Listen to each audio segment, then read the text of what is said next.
Okay, welcome everybody. My name is Kevin O'Donnell. New York, a few hours earlier than Europe. The work I have done is digital computer simulation of an electronic analog computer. Now, I know we're all familiar with the recent literature. There are several approaches to bringing back analog computation. Some researchers have been using neural network technology. There are other techniques out there. My work is going back to the advantages of the electronic analog computer that was popular in the 1950s and 60s and was uh, covered just about every industry at the time. It was used in aircraft manufacturing, automobile manufacturing, rocket design, biological processes. It was fused into all aspects of industry. One of the benefits of it was that uh, back then with the analog computation, the electronic analog computers in particular, they were able to do real-time continuous processing of extremely large systems with incorporating feedback, again, highly parallel operations. And uh, the basic approach was to model complex physical systems with differential equations, and then with a small number of electronic building blocks that could be repeated, they would program these electronic analog computers with the differential equations, which in turn describe very large complex systems. Some of these systems were so large, involving operational amplifiers in the hundreds, or even in some cases over 1,000. Uh, they represented real-time solution of differential equations that could not be that were not possible in real time with manual input, not even with today's digital computers. So again, the advantages of the analog computation with the electronic computer was so pervasive in industry that they created techniques for handling almost any type of design. With this presentation, I'm going to go into a little bit of the analog computation background, which I did, and then keep moving forward. A few basics on the electronic analog computer, and then finishing with a synopsis of the digital computer simulation program, which I used for proof of concept. So again, I'm not going to dwell too much on the basics. I know most everybody here is familiar with analog computation. It is highly mathematical, has a high mathematical background with Laplace equations for very complex systems. My models today will be very brief, again, just to show a proof of concept. But again, you start off with a physical system. And again, this was industry pervasive a few decades ago. They would describe those physical systems with mathematical models. But again, those math models would only describe the relationships. You still had to go and plug in values. So the analog model with plugging in values is where the electronic analog computer came in. Many types of analog computers were tried back then, but the industry standard became those using DC voltages because they were easier to simulate with less complexity and less building block materials than, for example, using DC currents and all that, although they were tried. So again, here's a very brief type of physical system. Just want to remind you that industry back in those decades were using describing complex industrial conditions. But for simplistic purposes here, I have a physical problem, three forces, thrust, contour, friction, very basic force equals mass times acceleration from Newton. And from there, with a physical system, the first step would be coming up with a little bit of a description. So again, we broke down force equals mass times acceleration into components that could then be converted into differential equations. Second differential is shown here. And you can see now that with a relatively simple looking system, building a design with mathematical, in this case, just a basic mathematical flow, you can see the very basic material here. Again, we have a highly parallel circuit. Integration is the method used to solve differential equations. They could be complex. You could have potentiometers to incorporate both magnitude and time scaling. And you can also see in the lower diagram here the extensive use of feedback. And when, again, reminding you that when you're thinking of hundreds or even thousands of components operating in parallel, simultaneously updating values and incorporating feedback, which further updated those values, very complex to do. I don't think it could be done in some cases with today's digital computers. But if you set up this design in a digital computer, I'll show you how we can combine the advantages of both into a type of hybrid. So again, we went from physical system to the math system here in a schematic showing the extensive use of feedback. Again, just demonstrating the benefits of analog computation, highly parallel with numerous components, continuous operation for real-time feedback, and again, the feedback loops, which are continually updating the values. So as time progresses and every operational amplifier has its values updating, they in turn provide feedback, continuous feedback, to many other operational amplifiers. Again, a highly parallel complex system that is difficult to attain even for today's digital computers. And most other models, I think even neural networks, is still at the beginning stages trying to approach this capability. So again, just a few basics. These equations with the feedback are considered or called coupled equations. Large systems could have 200 or more operational amplifiers. I've read about systems back then that had over 1,000. And one of the advantages of the electronic analog computer is that it's a proven system. And we'll see that its drawbacks are what I defeat with the digital computer. So it was originally gave way to the use of digital computers because of the drawback, excuse me, of electronic components. So again, electronic analog computer had proven, repeatable electronic building blocks. As I list here, operational amplifiers, potentiometers, and a very basic system. And these could be used over and over for summing operations, integration, etc. And just to give you a look here, this is the electrical schematic of an operational amplifier. One on the top is a summing operational amplifier. The triangle is represents the operational amplifier. The resistor above the operational amplifier in the top diagram, resistance turns it into a summing amplifier. You can see it have multiple inputs on the left and unlimited number of inputs. And the operational amplifier, among other things, serves as an almost infinite resistance. The too lengthy to get into here, but I've also sent a copy of my article published in IEEE, which wrote down into a little bit more detail all the complexities here.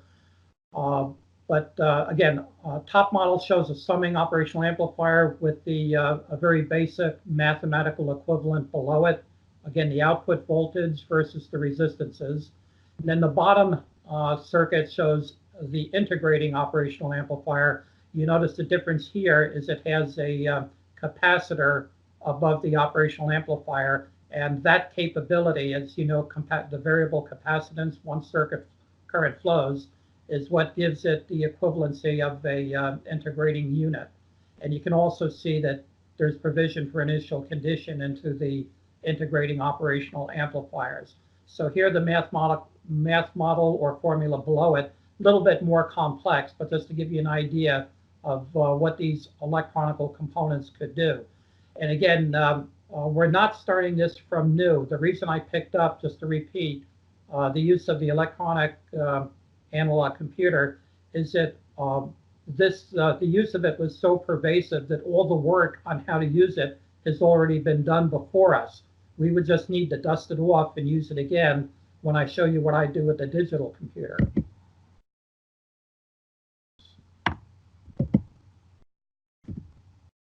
Okay, so now we get into the disadvantages, why the electronic analog computer gave way to the digital computer.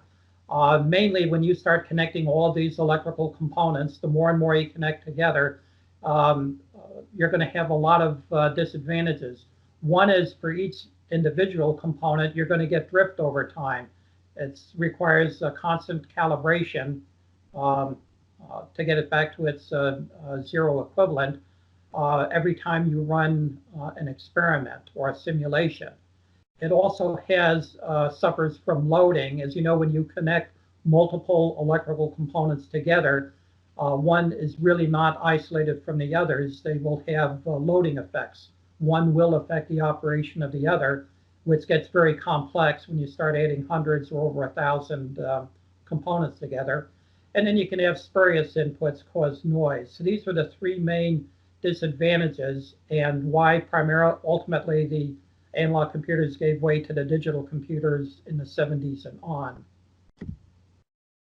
So with my digital program, effectively what I'm doing is replacing all of the hardware components with software modules.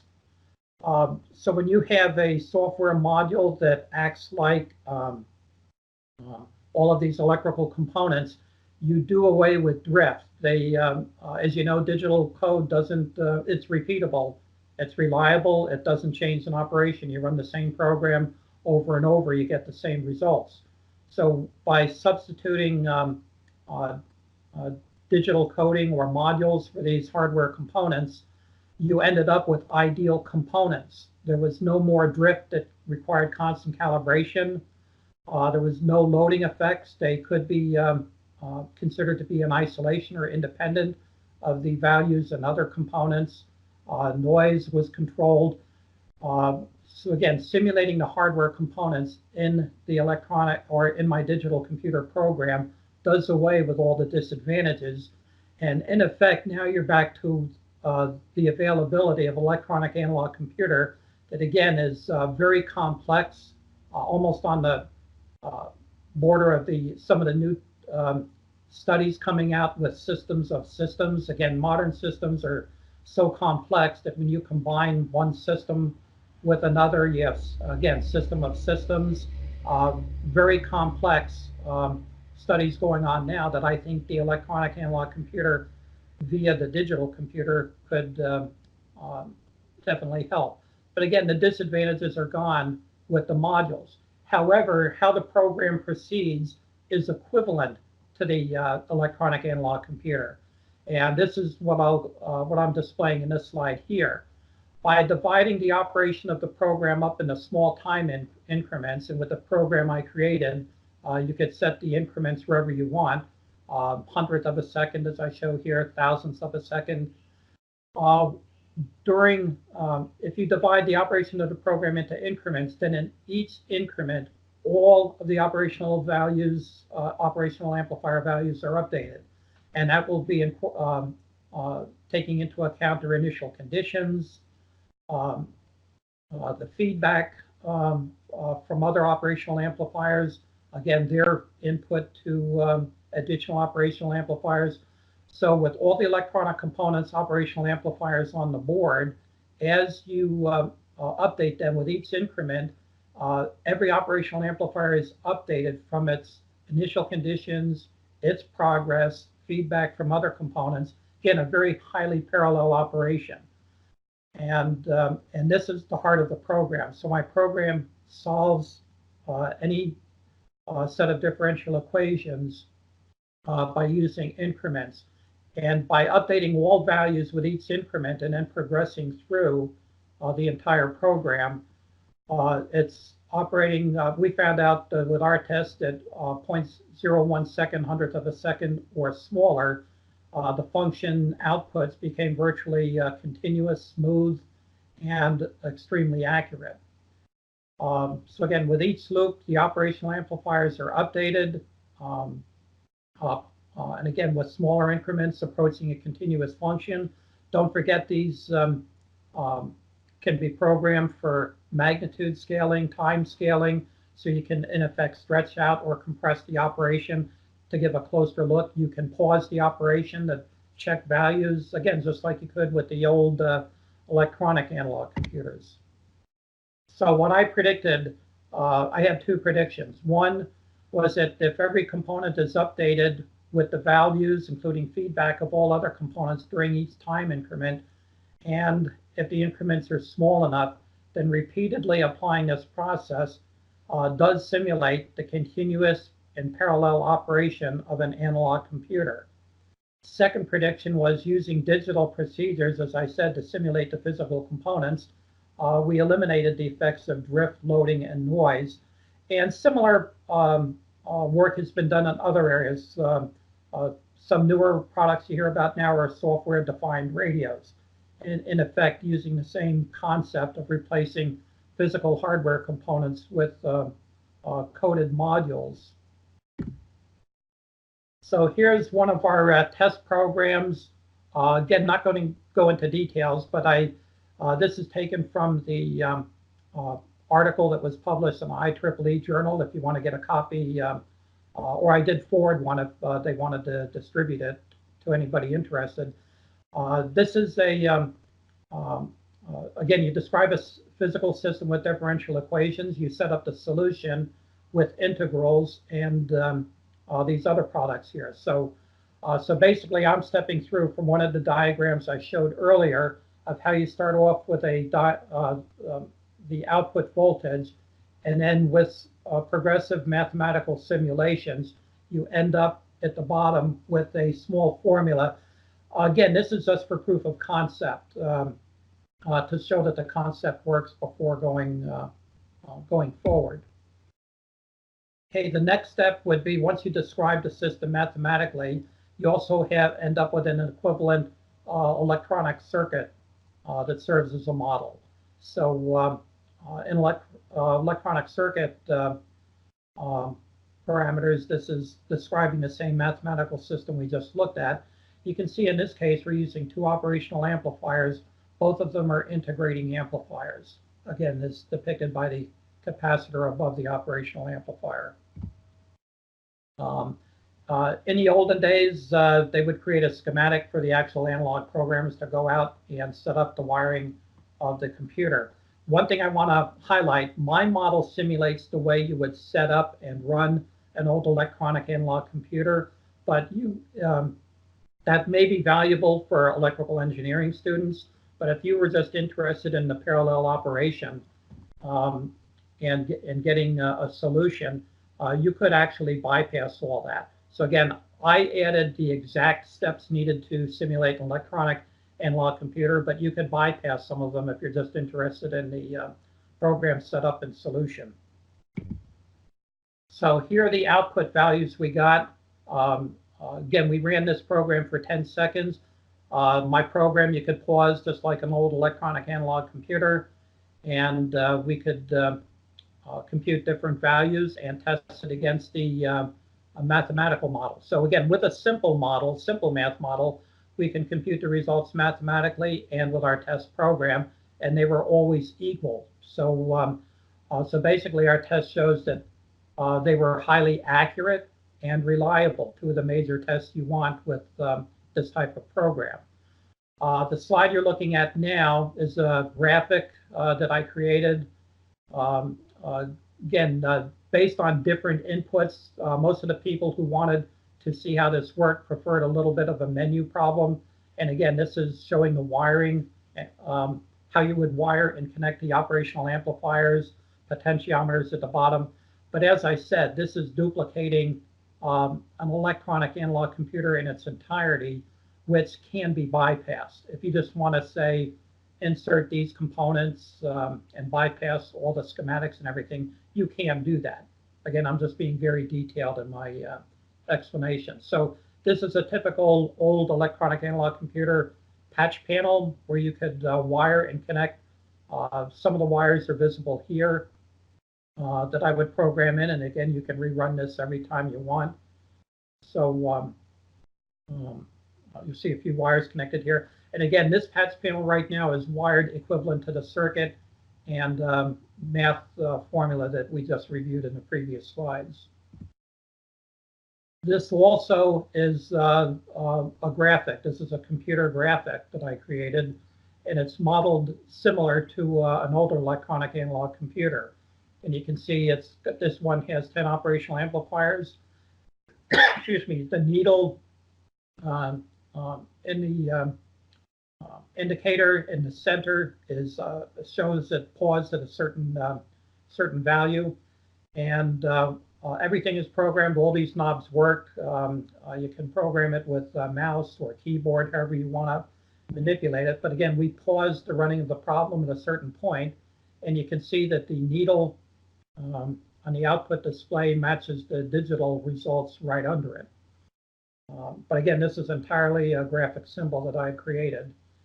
And in step with this, I ran about 4,000 lines of code for the proof of concept program. And you would actually, it would actually call up the graphic symbols we just showed. You could manipulate the placement of wires on them, set the potentiometers, and run the program, pause the program. So again, interactively with the displays that I just showed you.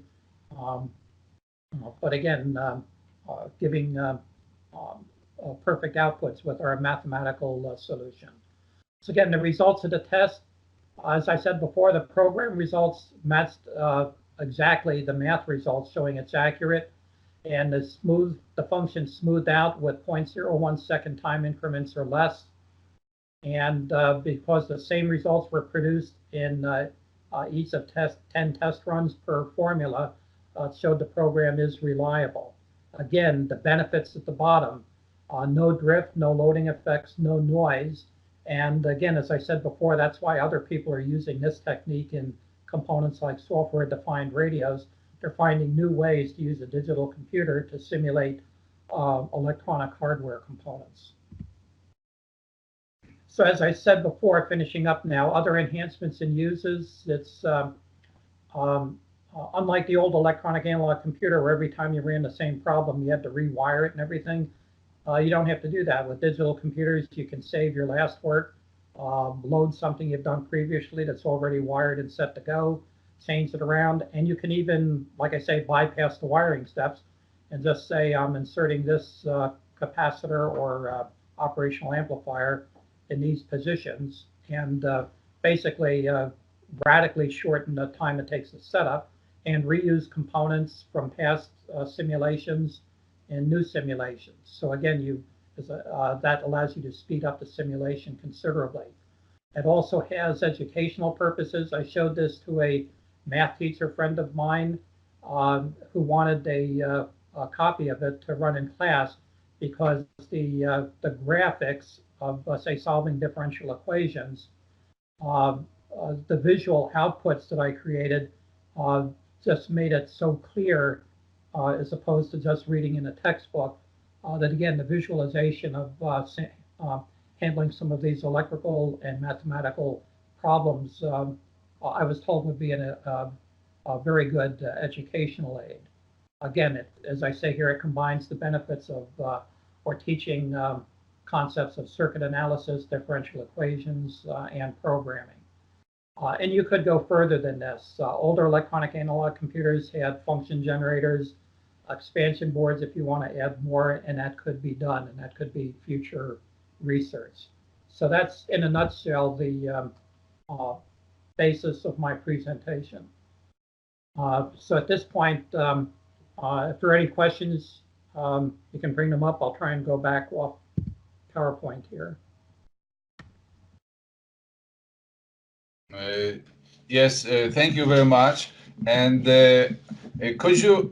is this possible that you can say something more about your prediction number one? Okay, I think I left that out of the slide in the IEEE article. Oh, prediction number one. I'm sorry, I thought you meant model number one. No, prediction one. Okay. Okay, was that okay? Prediction two was doing away with the side effects. The prediction one when you by updating the values of every component on the board in very small increments, you're essentially operating the entire circuit in parallel. And I guess discussing this with other engineering friends of mine in the past, they like the concept because although electricity flows, as we know, very fast, kind of at the speed of light, but if you could actually slow it down, it would actually proceed, you could actually visualize it as it flowed into the circuit and updated the values. So the value of the increment approach was that by making smaller and smaller increments, and then within each increment, you update all the values of the operational amplifiers, which are, with each increment, all the operational amplifier values change.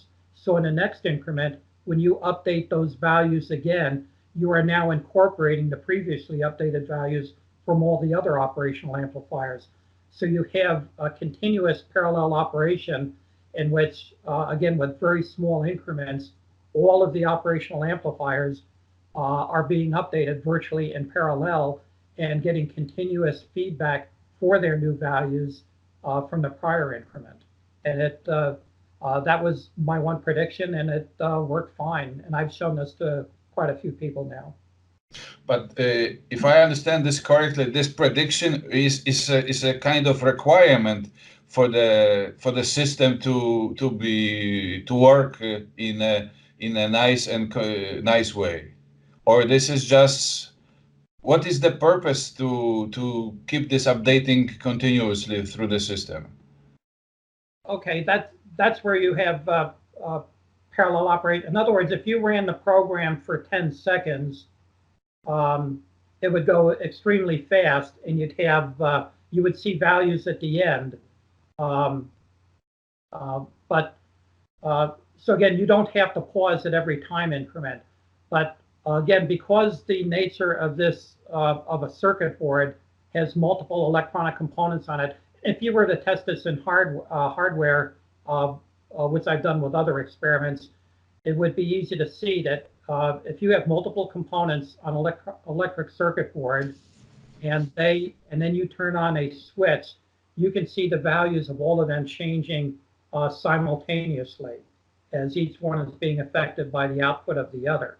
So in a real hardware-oriented electronic circuit board, you turn the switch on, you have 10, 20 components on it, and if you have digital readouts, you can see all the components being updated in parallel. This is something that a normal digital computer doesn't do with its sequential operation. Even with multiprocessors, the